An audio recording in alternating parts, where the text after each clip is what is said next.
Baik, kita akan lanjutkan pemaparan materi. Betul ya Pak ya? Kita persilakan tempat dan waktunya Pak. Silakan. Boleh. Nah, ini masih pada kongko dulu nih ya. Ini jam-jam sore ya, Bapak Ibu. Jadi pesan saya ya, kalau untuk OP ya ataupun ini ya badan. Nah, nanti Bapak Ibu kalau ada masalah ya, jangan ragu ya untuk ngobrol-ngobrol ya. Ya, ini mungkin Bapak Ibu sudah dapat slide dari tim ya. Nah, ini ya. Nanti kalau mau ngobrol boleh ya, sosial media saya di Michael Tax Advisor di LinkedIn ya. Kalau IG ya, ini Michael.taxadvisor atau Michael Consulting ya. Ini sekilas aja, jadi nanti kalau mau ngobrol ada hal-hal yang sekiranya Bapak Ibu butuh bantuan, kita bisa kerjasama ke depannya ya. Izin Bapak Ibu ya, saya coba lanjutkan ya. Ini hal teknis sedikit ya Bapak Ibu, karena tujuannya kalau SPT mungkin Bapak Ibu yang paling penting adalah memahami flow bisnis ya. Nah, tetapi ekualisasi di sini harapannya Bapak Ibu memahami ya apa yang akan Bapak Ibu hadapi ya. Hadapinya bagaimana? Oh, kalau saya ada penghasilan, penghasilannya dari sisi apa? Oh, berarti PPh badan dengan DPP PPN. Kemudian biaya gaji, bonus, lain-lain PPh pasal 21 itu clear. Artinya Bapak Ibu harus cek matching cost. Nah, apa yang nanti dilaporin di SPT masa itu harus inline dengan SPT badan. Dari sisi apa? Biaya. Ingat, biaya itu harus memenuhi ya 3M. Mendapatkan, menagih, dan memelihara. Jelas Bapak Ibu, sesuai dengan pasal 6. Ini sesuai dengan pasal 6 Undang-Undang PPh. Begitupun jasa sewa bunga dan kaitannya dengan apa? 23 ataupun 26. 23 kaitannya WP dalam negeri, 26 kaitannya dengan WP luar negeri. Kemudian 4 ayat 2, berarti kita bicaranya apa? Final. Dan 15, ada yang urus perusahaan pelayaran, perusahaan maskapai penerbangan, kantor perwakilan dagang asing, atau rep office, ada? RO? Nggak ada? Nggak ada yang mau ngaku. Ini kayaknya kalau nanti saya angkat tangan nanti, waduh, nanti saya ditanya-tanya Pak. Ya, terus ada apa lagi? Kaitannya dengan 26 dan PPN JLN Bapak Ibu, jasa luar negeri. Untuk yang terakhir ini apakah ada yang bingung Bapak Ibu JLN? Jasa luar negeri kalau Bapak Ibu pakai ya yang namanya jasa manajemen gitu. Terus kemudian apa? Royalti gitu. Nah, Bapak Ibu prinsipnya apa? Self assessment. Ya, kalau dia self assessment artinya apa?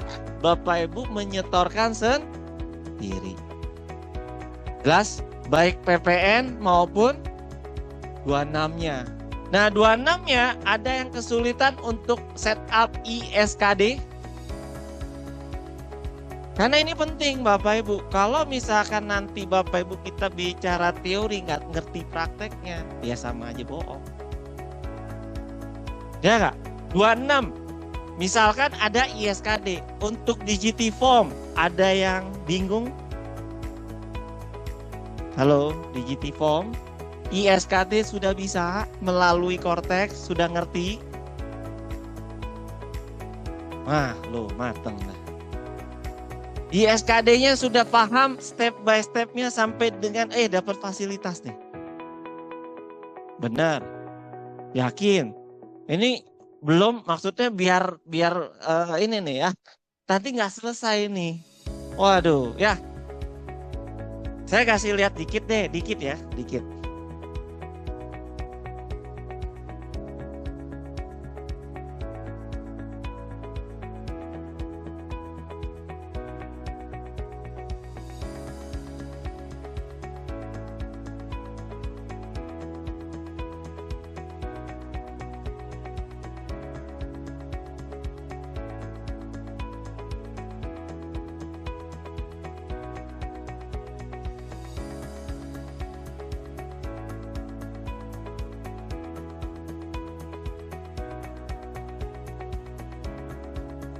Bentar ya, Bapak Ibu ya.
Ini ada yang masih bingung?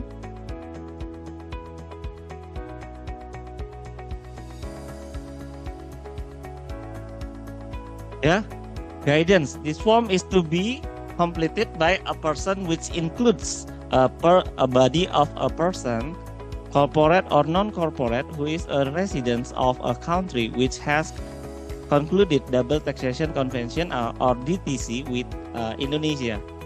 For a person who is a banking institution or a pension fund, completes only DGT page 1. For individual, completes part 1B, part 2 or DGT page 1. Nah, jadi intinya gini Bapak Ibu, pada saat Bapak Ibu buat ya, ini DGT form, ini Bapak Ibu berikan kepada pihak ya luar negeri. Jelas ya? Nanti di sini ada petunjuknya income recipient. Nah, berarti yang penerimanya siapa? Tax ID number, name, full address, country, dan akan ada yang namanya authorized dari si tax authority-nya yang ada di sana. Nah, pastikan name and signature-nya Bapak Ibu di sini. Ya. Ini adalah PIC dari si ya Authorized Tax Office. Ya. Kapasitasnya apa? Place, date. Nah, itu harus ada otorisasi dari harus ada Pak. Certified harus ada Pak. Ya kan itu kan official stamp-nya. Tapi kan tanda tangan boleh dong. Nah, cuman harus ada surat keterangan domisilinya Pak. Certificate of Domicile. COD-nya harus dapat Bapak Ibu. Tapi COD-nya ada. Ini isi Bu. Tetap ini isi. Tetap harus diisi. Harus ada 2 Bapak Ibu.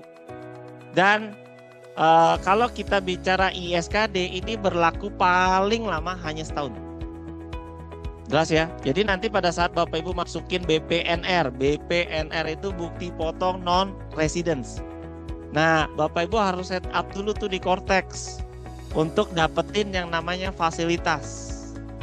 Ya, kalau misalkan dia di bawah 20%, berarti dia sudah masuk fasilitasnya di Cortex-nya. Nanti dia lihat jasa royalti berdasarkan apa? Negara itu membaginya ya. Sudah paham untuk belajar tax treaty, Bapak Ibu? Nanti belajar tax treaty ya. Di negara satu dengan negara lain ya, pada prinsipnya kalau udah ngerti treaty udah enak. Ya, ada scoop-scoopnya. Ya, saya cuma kasih lihat sekilas ya Bapak Ibu ya. Ah, apa tuh?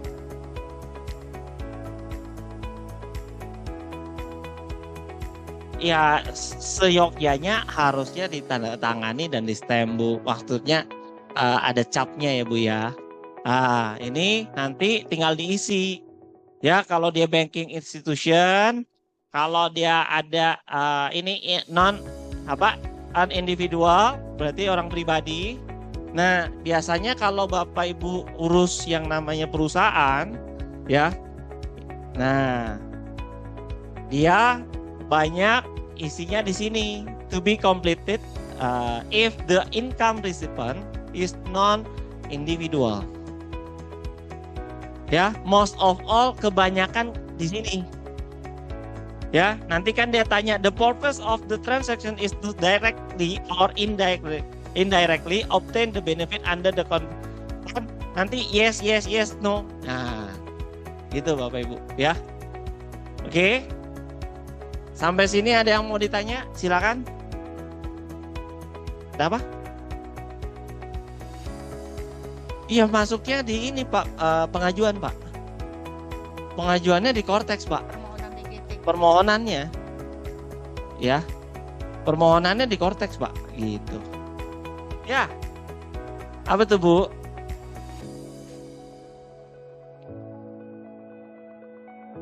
Iya. Kita pihak Indonesia kan tidak perlu memotong penghasilan tersebut. Klausulanya seperti itu. Jadi kalau di posisi seperti itu, pihak kita sebagai Indonesia yang membayar ke luar negeri itu masih buat BPB walaupun nol. Ya.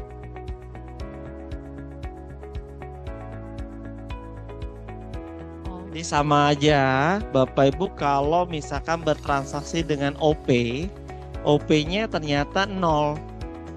Ya kan? Contoh lah UMKM lah, ya kan? Unifikasi kan? Bapak Ibu potong dong 4 ayat 2-nya kan? PBT peredaran bruto tertentu. Nah, berarti pada saat dia PBT 0,5 kan harusnya, tapi 0 fasilitas. Tetap lapor Bu. Brutonya berapa? PPh-nya 0. Jadi tax base-nya Ibu laporin supaya pada saat ekualisasi match. Berarti kurs yang kita pakai kurs pajak. Udah, jadi gini Bu, invoice-nya kapan? Ya, misalkan tanggal 21 September nih sekarang nih. Contoh, ya di bulan inilah. Ibu cek kurs pajak itu kan per minggu berubah kan? Ya. Betul nggak? Ya. Ibu gunakan pada saat transaksi itu jatuhnya di tanggal berapa? Lihat kurs pajaknya. Berarti dikali dengan kurs pajak yang pada saat ini. Betul. Ibu konversi berapa secara rupiahnya, Ibu input di BPNR-nya, dan pastikan ISKD dan lain-lain, misalkan dia 0 nih. Hak pemajakannya hanya di sana, dia di Indonesia tidak ada BUT misalkan. Nah, berarti 0 kan? Nah, bikin Bu pelaporannya sampai dengan nanti SPT unifikasi, kan di-combine. Unifikasi kan 2. Unifikasi kan 3. Ya, untuk yang kita akomodir pelaporannya untuk yang non final ya, contoh apa? Posisinya untuk jasa, ya kan? Terus sewa, ya kan? Terus apalagi royalti, itu kan non final. Ya toh? Terus kaitannya dengan final 4 ayat 2, ya. 15, ya, sama satu lagi WAPU kan 22, ya. Nah, kalau mau di combine semua, kalau SPT unifikasi banyak. Contoh setor sendiri masuk nggak ke unifikasi?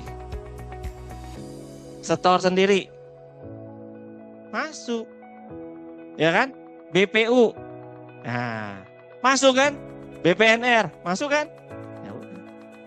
Jadi pada saat nanti ekualisasi Bu brutonya.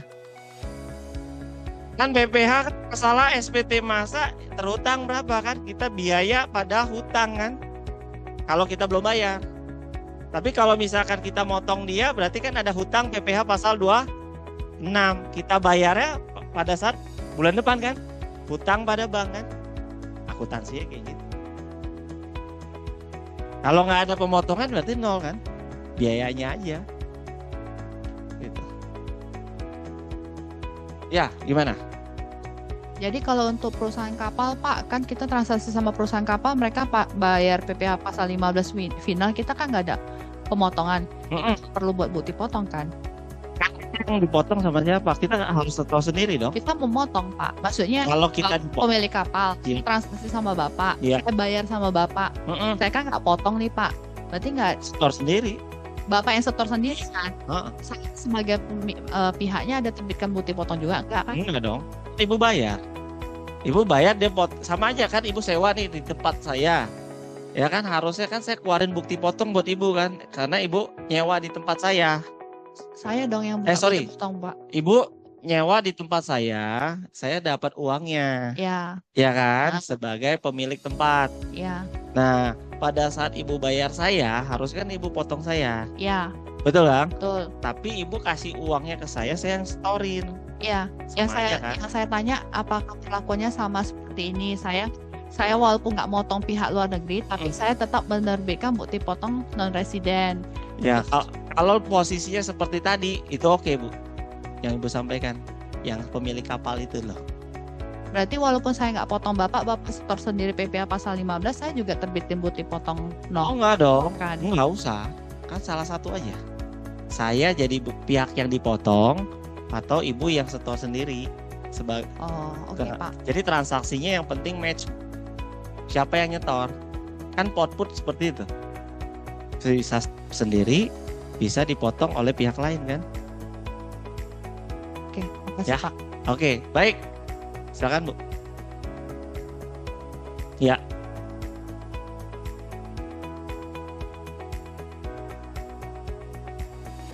Kalau dia pasal 26 Bu, ya, karena kan pengalihan Bu.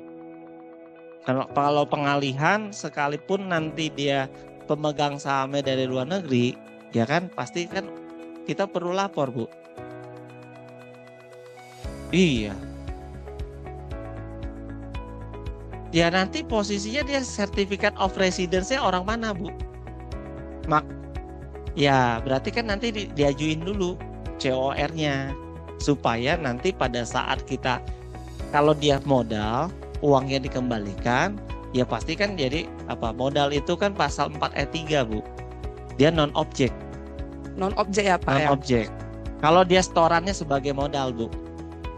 Pada saat pengembalian tidak ada capital gain, selisih, ya berarti kan hanya pengembalian saja. Enggak, dia jualnya kepada pihak lain Pak. Misalnya pemegang saham luar negeri Ya. jual saham kepada pihak lain. Pihak lainnya ini bilanglah Dalam negeri. dalam negeri. Oke. Dan secara real itu kan memang tidak ada keuntungan. Ya, secara aturannya itu dikenakan PPh enggak Pak? Tetap Bu. Kalau misalkan dia ada pengalihannya di dalam negeri kepada WPOP, nah WPOP atau badan lah sekalipun, itu 26-nya akan ditanya. PPh 26 berarti Iya. kita dari perusahaan kan memotong seperti itu ya. Dengan taksiran ya, kalau nggak salah 5% ya Pak ya. Pernah saya baca Pak, Ya. kalau ada aturan dengan OECD, bila TIFA tetapnya itu tidak melebihi 50%, maka dia akan mengikuti aturan perpajakan si yang domisili yang luar negeri ini seperti itu. Ya. Apakah itu benar Pak? Jadi gini Bu, pemahaman orang pajak di beberapa KPP itu beda-beda. Ya. Pada saat ada yang namanya penghasilan, rata-rata mereka akan tanya pasal 26-nya Bu. Jadi kalau Ibu bisa membuktikan bahwa dia nggak dipotong, ya dengan syarat formil yang ada, berarti nanti pada saat ada SP2 ataupun SP2DK, Ibu bisa jelasin. Jelas ya Bu? By default, dia harus lapor Bu. Defaultnya ya. Defaultnya berarti kita harus lapor Iya. dengan DGT-nya bahwasanya ada PPh 26 ini kita tidak kenakan seperti itu ya Pak ya. Ya pengalihan kepada pihak luar negeri Bu soalnya. pihak luar negeri mengalihkan ke Pihak dalam luar negeri WPDN. kan dia kan pada saat WPDN ini dia bayar kan keluar, Bu. Iya, Ya kan? iya, Artinya dia bertransaksi dengan WNA iya, asing, benar. dengan pihak luar. Hmm. Kalau kita bertransaksinya dengan luar, berarti kan yang akan dicari apa? 26-nya. Berarti yang si pembeli ini ya Pak ya. Oke, kita sebagai perusahaannya Pak ada kewajiban nggak? Kan kewajiban perusahaan ketika dia menggunakan, yang memperoleh penghasilan siapa? Pihak luar kan, Bu? Ya, pada saat ada pengalihan kena, Bu. Perusahaan. Iya kan, seolah-olah kan dia jual, Bu. Pengalihan kan? Sahamnya loh. Kan tadi kan Ibu ngomong sahamnya dia jual ke lokal. Pemilik sahamnya adalah orang luar. Gitu kan? Ya. Nah iya. Diincarnya 26. Berarti saya sebagai badannya itu tidak ada kewajiban ya Pak ya. Cuma kewajiban melaporkan aja bahwasanya ada pengalihan saham seperti Iya itu. pengalihan, Bu, betul.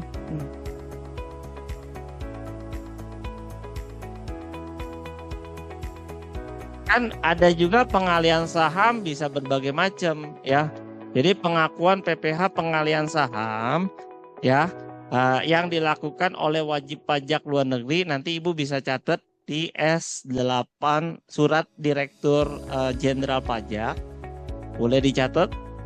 Surat Direktur Jenderal Pajak nomor S-827 garing PJ titik 312 garing 2005, Bu. Saya ulangi, S827 PJ 312 tahun 2005. Ya, sepanjang penegasan yang B. Jadi gini, sepanjang kekayaan yang dimiliki sendiri pada saat terjadinya pengalihan saham, terutama terdiri dari barang tidak bergerak tadi yang Ibu sampaikan, ya. Nah, sebagaimana dimaksud di pasal 13 ayat 3 P3B Perjanjian Penghindaran Pajak Berganda antara Indonesia contoh dengan Malaysia, contoh ya tadi. Nah, maka penghasilan dari pengalihan saham dari WP luar negeri yang berkedudukan di mana akan dikenakan apa? Pajak penghasilan di Indonesia melalui PPh pasal 26, Bu. Sebesar ya tarif efektifnya 5%. Ya, ditegaskan di situ. Oke. Dan final ya, Bu, kan 26 final. Ya. Pengalihan bisa juga bukan hanya saham, Bu, tanah dan atau bangunan juga bisa.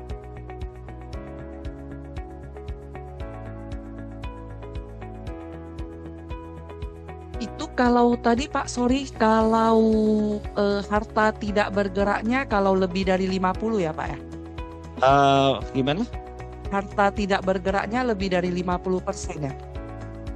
Jadi Kalau ini, Bu, berarti di bawah 50 itu tidak bisa tidak dikenakan 5%-nya. jadi gini, kita harus lihat di pasal 13-nya kaitannya dengan P3B. Nah, dia di situ dibilang cukup banyak tuh ya. Jadi keuntungan yang diperoleh dari pemindahan saham perusahaan yang kekayaan utamanya terdiri dari barang tidak bergerak yang terletak di negara pada pihak persetujuan. Nah, itu akan dikenakan di negara itu. Nah, Ibu nanti cek lebih detailnya di tadi, Bu. Ada, Bu, penjelasannya. Oke, Ya. thank you Pak. Oke. Pak, satu lagi Pak. Ya.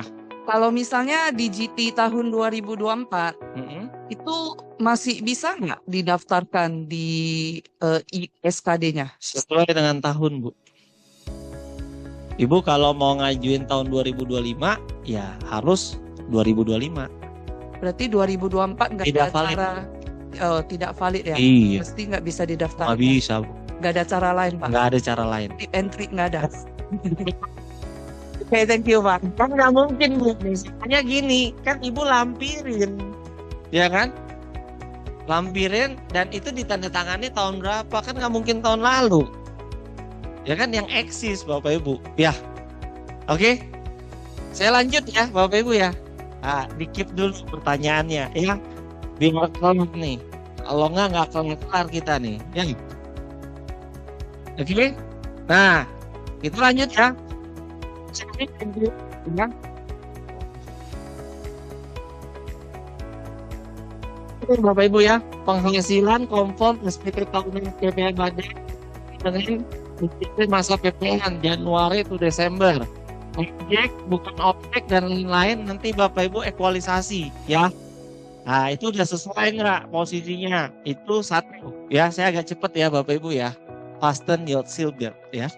Nah jadi posisinya untuk 21. Nah ya kita lihat posisi 21-nya bagaimana.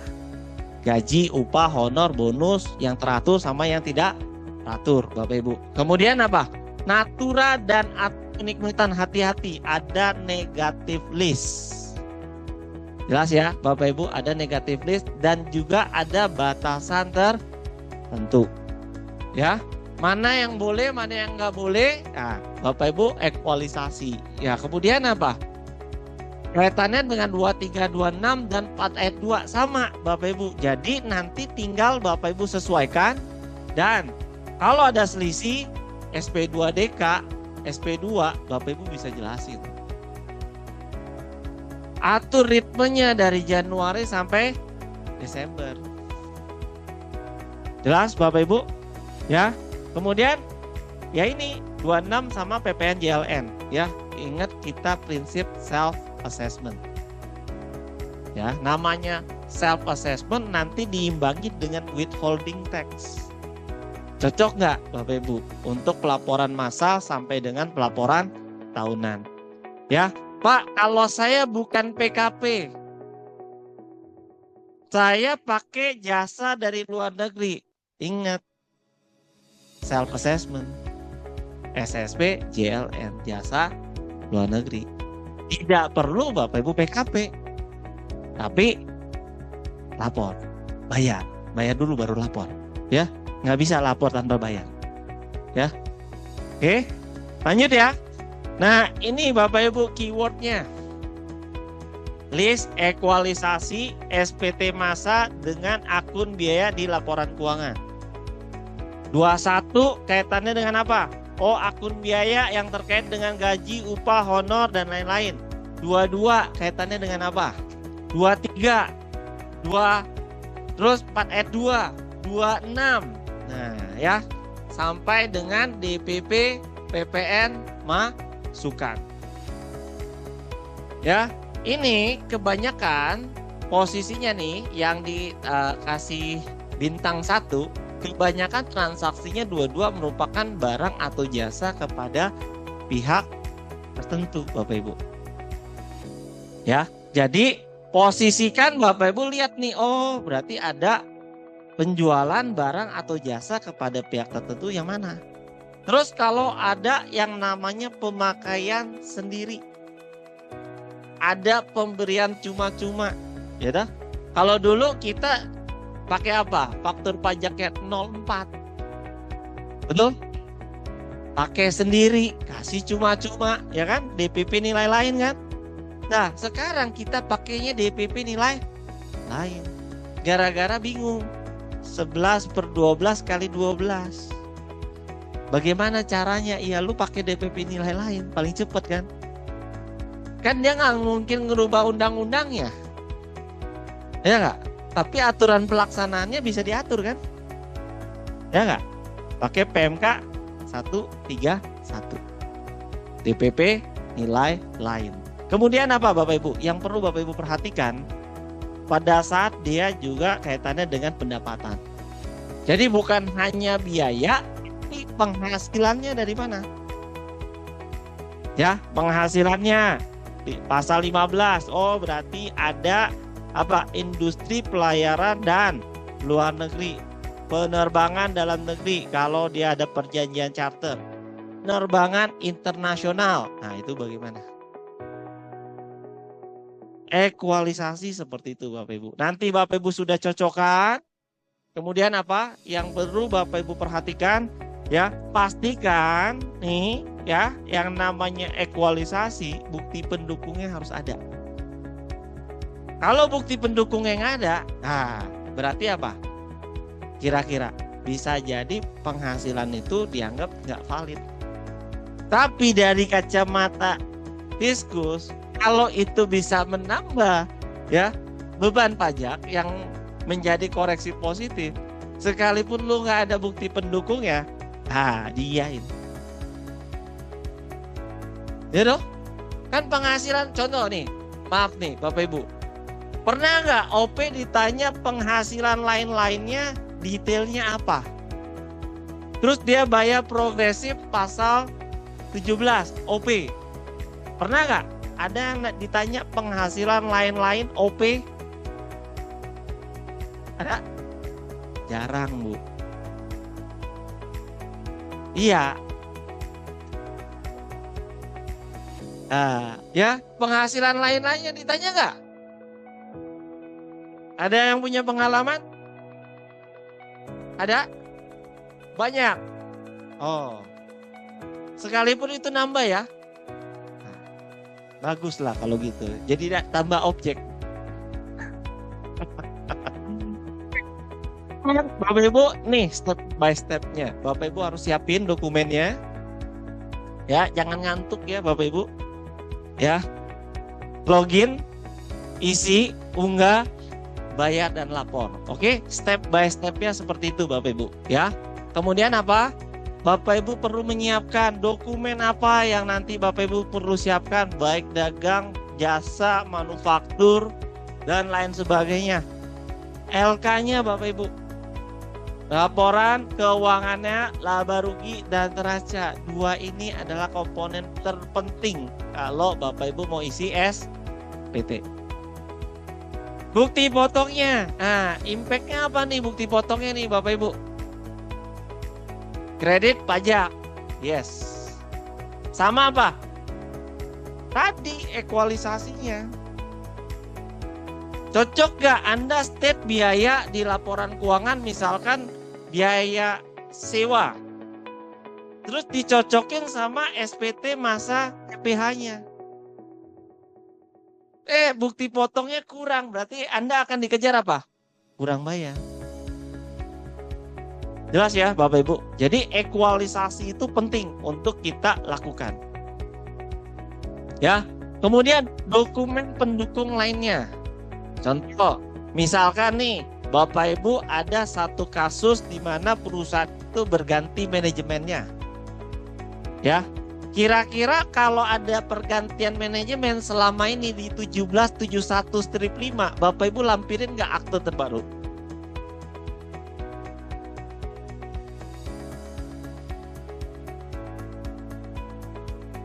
Tidak. Enggak. Hanya perubahan data. Di lampiran 5 toh, 1771/5. Lampiran 5-nya Bapak Ibu, kalau saya gantung Bu. Kalau Bapak Ibu tanya saya dokumen pendukungnya, saya lampirin apa? Cukup satu. Laporan auditor independen. Kan nanya saya. Ya kan? Di state, dia di CALK-nya. Dia minta, lampirin. Simple Bapak Ibu, ya nggak? Kalau kita bicara dokumen pendukung lainnya. Terus login, ya udah bisa login nih Pak. Oke Pak, login. Kemudian apa? Pilih posisinya Bapak Ibu, jangan lupa impersonate. Impersonate artinya kapasitas dia sebagai apa? Pak, saya konsultan pajak Pak. Ada yang di sini konsultan pajak yang diberikan kuasa untuk impersonate. Tidak. Cuma satu nih. Ada yang mau ngaku? Jarang. Kenapa Pak mau Pak? Nah kita gali dong. Boleh ya Pak ya? Diskusi ya Pak ya? Tolong. Kan kita diskusi Bapak Ibu ya. Oke, yuk. Nah mantap. Perkenalkan Pak, namanya siapa? Saya Budiono. Ya. Mungkin karena ini Pak ya, beberapa WP mungkin belum ngerti gitu. Jadi kita ambil alih dulu sembari kita ajari gitu Pak. Oke. Bapak sebagai kuasa, penanda tangannya siapa, Pak? Tetap direktur, Pak. Tetap direktur. Direktur. Berarti Bapak hanya sebagai drafter. Betul. Oke. Bapak tahu resikonya? Kemarin sudah sempat dijelasin sih. Sudah waktu dijelaskan? sosialisasi ya, betul. Baik. Sejauh mana, Pak? Sampai hari ini kah? Sebagian ya. Sebagian. Nah, akhirannya kuasanya dicabut apa gimana, Pak? Belum sih, Pak. Belum. Belum. Kenapa nggak mau dicabut dulu, Pak? Oh. Nah, itulah belum, Pak. Karena mungkin masih autopilot jalan aja gitu, Pak ya. Cabut, Pak. Oh, coba. Kalau memang semuanya sudah jalan, kan Bapak kan sebagai drafter. Nah, kan semua kan ada masanya, Pak. Puasa itu kan juga ada masanya kan? Cabut, Pak. Saran saya. Oke. Tapi terserah Bapak. Oke. Ya kan? Bapak nyaman nggak apa-apa, Pak. Yang penting kan fee-nya cocok, Pak. Amin. Iya nggak, Pak? Kalau fee-nya cocok nggak apa-apa. Kan berbanding gini, Pak. Kalau kita lihat film-film nih ya, Bapak Ibu contoh ya, lihat film ya. Bapak Ibu pernah nonton film Dewa Judi? Kalau nggak pernah sih kebangetan sih ya. Ya, ini,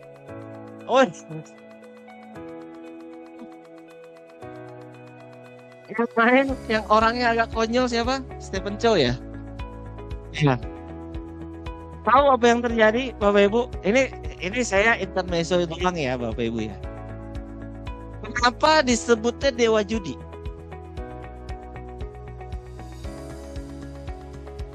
Gambler kan dia. Nah, bukan hanya selalu menang, Bu. Agak konyol. Yang kayak cowboy begitulah ya. Nah, berarti high risk, high return, Pak. Kalau kita main judi, menang kalah itu cuman antara 1 sama 0. Menang dapat 1, kalah jadi 0. Ya benar dong. Jadi menurut hemat saya, hidup itu kurang lebihnya ya mirip-mirip kayak gitu. Kita kalau mau high risk, orang belum tentu mau kan ambil. Betul gak? Resiko lah. Aduh, saya cari aman aja lah. Hidup udah susah, udah pusing ya kan. Ditambahin beban ya kan.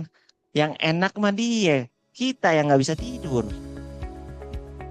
Ya gak, Bu? Betul ya? Tadi saya kasih pilihan. Nah, life is about choice, we make it kan. Ya boleh, Bu. Tergantung fee-nya cocok gak, Bu? Kebetulan cocok ya, Bu. Nah, kalau nggak cocok berarti apa? Mal.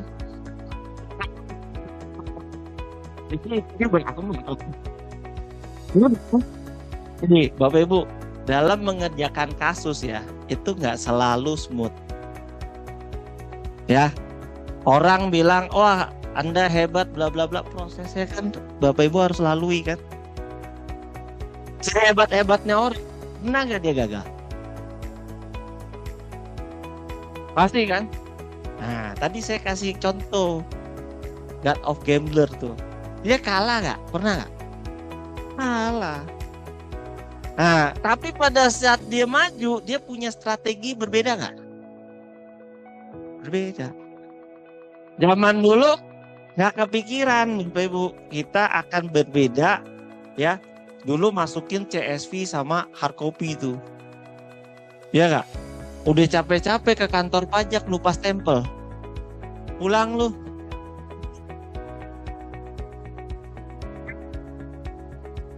(31 Maret). Saya ingat banget tuh. 30 April. Bilang sama tim, udah selesai belum? Belum, Pak. Ini LK-nya aja belum ditandatangan, Pak. Buru-buru dah. Tanda tangan yang udah jadi ke KPP. Stempelnya mana, Bung? Pulang lu. Udah jam 4. Pak. Kirim pakai apa? Pos akhirannya. Capek nggak Bapak Ibu? Nah, nanti ya di April 2026 siap-siap. Satu Indonesia buka Cortex.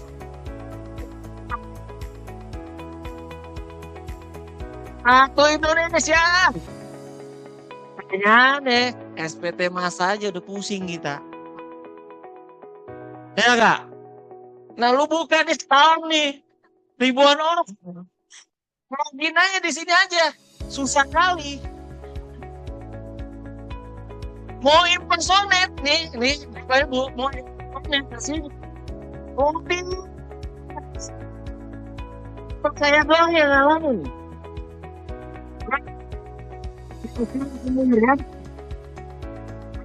Itu tidak melindungi hari Ibu. Ini lapar banget jadi.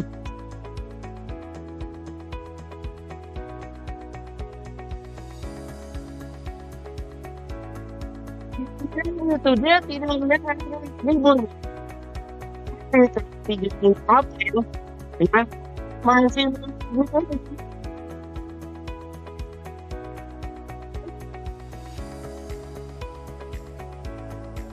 orang itu Bu. Ini data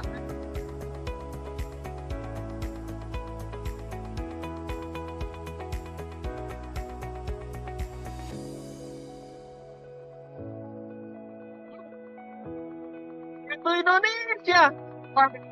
Bilang, Bang Agus ini masih bisa jalan nih, ya kan? Oke, kita lanjut. Ya, oke.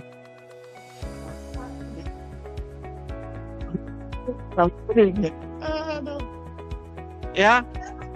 Nah.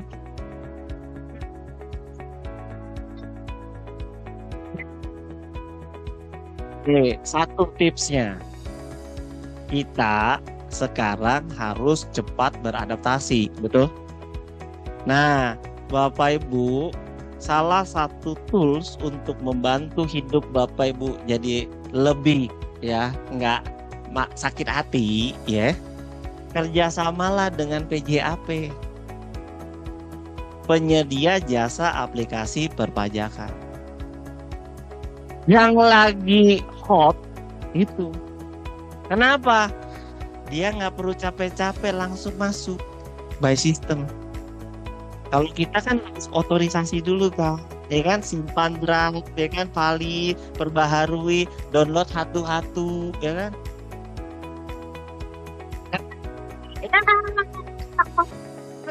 Berarti ngalamin kan, download hatu-hatu, ya kan. Hari gini nggak zaman download hatu-hatu. Kerjasama lah dengan orang IT, ya kan. Nanti download bukti potongnya jadi satu.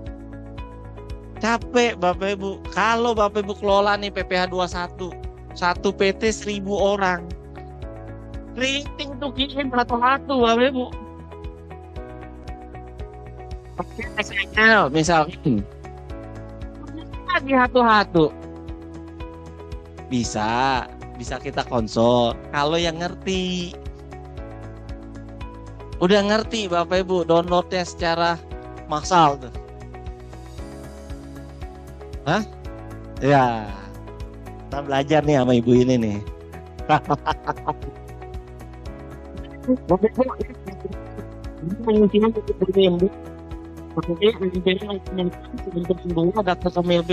Kepemilikan, hitungan biaya dapat dibebankan, ada 12 sektor Bapak Ibu, perhatikan.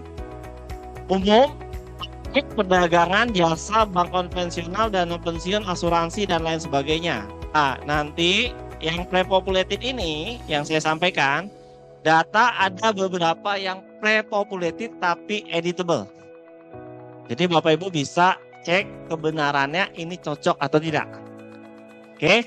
Nah, kemudian apa? Oke, contoh ya. Ini perusahaan omsetnya di atas 50M, pembukuan udah diaudit. Kegiatan utamanya ngapain? Manufaktur. Oke. Kemudian apa? Biaya promosi, metodenya, penghasilan lain-lain. Nah, ini ya, sumber penghasilannya apa? Berarti dia jasa apa tuh? Maklon sama kegiatan utamanya manufaktur. Yuk coba kita lihat langsung ke ininya ya. Oke, KLU-nya ini manufaktur, omsetnya lebih dari 50M, laporan keuangannya audit, punya kredit pajak, sales accrual atau accrual basis, laporan LK-nya, dan neraca aset yang sudah disusutkan. Nah, Bapak Ibu sudah harus ngeracik laporan laba rugi dari sekarang macam begini. Oke, jadi udah harus siap. Penghasilan nama akunnya apa aja. Nah, kalau misalkan akun yang Bapak Ibu miliki cowoknya dari klien Bapak Ibu nggak cocok, nah berarti harus dicocokin dengan akun yang ada di Cortex. Jelas Bapak Ibu? Cowoknya itu harus Bapak Ibu cocokkan dengan cowok yang ada di Cortex. Oke, penjualan. Penjualan ada dua, penjualan domestik, ekspor. Nanti dikurangi retur. Nah, HPP-nya ingat dia kalau industri atau manufaktur berbeda dengan perusahaan dagang. Perusahaan dagang adalah persediaan awal ditambah pembelian bersih kurangin persediaan akhir. Pembelian bersih didapat dari pembelian ditambah beban angkut pembelian dikurangi retur plus potongan pembelian. Ya. Nah, berarti pada saat kita hitung HPP-nya, jangan lupa Bapak Ibu breakdown dulu. Awal, beli, akhir. Ya, kalau dia manufacture berarti awal, beli, ya, awalnya untuk apa? RM dulu. Ya, kebetulan yang ada di tampilan Bapak Ibu di depan ini adalah akunnya dalam bentuk bahasa Indonesia. Oke, sehingga memudahkan Bapak Ibu untuk cek, oh, selama ini saya ngerjain akuntansinya bagaimana? Atau saya hanya terima laporan keuangan terakhir saja. Saya kan tidak tahu nih kondisi Bapak Ibu ya. Terima data dari klien apakah udah langsung given LK-nya. Atau ternyata Bapak Ibu yang ngeracik. Dari Januari hingga Desember terima jasa pembukuan. Oke, pastikan Bapak Ibu cocokin ya. Oke, kemudian ini ya. Persediaan ya dalam proses ya, jadi WIP awal, WIP akhir. Ingat kalau Bapak Ibu tadi sudah ada 3 nih komponen ya, bahan baku ditambah dengan apa? Direct labor atau tenaga kerja langsung ditambah FOH, biaya fabrikasi atau factory overhead. Oke. Kalau nanti 3 komponen ini RM ditambah dengan direct labor ditambah dengan FOH, factory overhead, maka 3 komponen ini adalah COP, cost of production. Jelas Bapak Ibu? Ada yang mau ditanya? Untuk manufacture, clear ya? Halo? Clear? Clear. Ketika Bapak Ibu sudah dapat biaya produksinya, maka Bapak Ibu tambahkan WIP awal kurangi WIP akhir. Barang dalam proses awal kurang barang dalam proses akhir. Maka dapat yang namanya apa? COGM, Cost of Goods Manufacture. Bahasa Indonesianya harga pokok produksi. Jelas ya Bapak Ibu ya? Nah, kemudian FG awal tambah ditambah FG awal kurangin FG akhir, finish good awal kurangin finish good akhir, maka hasil terakhirnya adalah COGS. Ya. Jadi bahasa ini jangan sampai Bapak Ibu keliru dalam menyampaikan kepada tim ataupun kepada klien. Oke. Nah, kemudian biasanya kan pendapatan usaha atau lain-lain itu kan di bawah ya Bapak Ibu ya. Nah, dia sudah muncul setelah laba kotor tuh, perhatikan. Ya, Bapak Ibu, jadi harus ready nih. Ya, ini cowok yang nantinya Bapak Ibu ya, chart of account-nya ya. Nanti yang Bapak Ibu lakukan adalah koreksinya dari mulai sebelum pajak dong.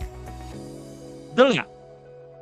Kalau dia diaudit oleh LAI ya, oleh KAP, sehingga nanti hasilnya adalah opini ya laporan auditor independen, maka Bapak Ibu lakukan koreksi fiskal dimulai dari laba sebelum pajak.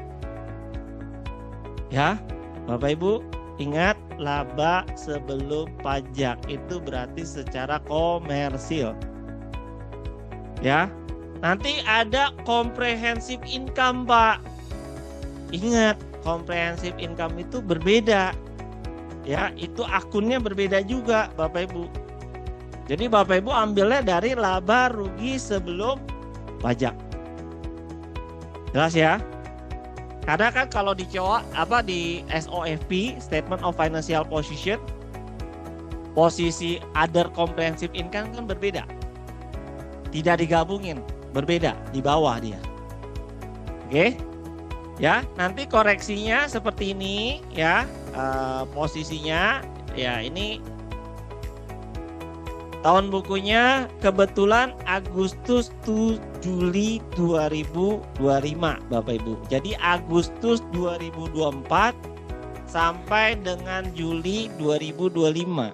Berarti batas waktu dia lapor SPT dengan kondisi tahun buku tidak sama dengan tahun pajak adalah 4 bulan setelah berakhirnya tahun pajak.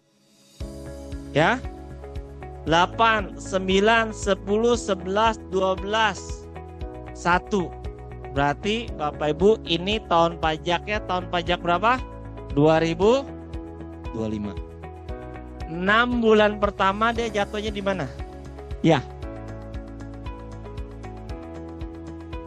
Posisinya LK-nya Pak. LK, laporan keuangan. Dan 1 ya Pak ya? Iya Pak, lapiran. Nanti Pak, sabar Pak. Nanti kita masuk ke sananya Pak. Ya, jadi ini saya perlihatkan dulu ya. Oke, ini sudah biaya produksi. Kemudian sampai dengan jumlah laba rugi sebelum pajak, nanti koreksi fiskalnya ya dapat neto koreksi fiskalnya 8462. Oke. Nah, ini yang nanti Bapak Ibu laporkan posisi keuangannya. Banyak ya? Ya. Selamat datang di era Cortex. Oke? Banyak ya? Nah, nanti belajar Bapak Ibu ya. Oke, nah langsung ya. Ini coaknya ya, kemudian ada daftar penyusutan, kemudian ada apa? Daftar kredit pajak.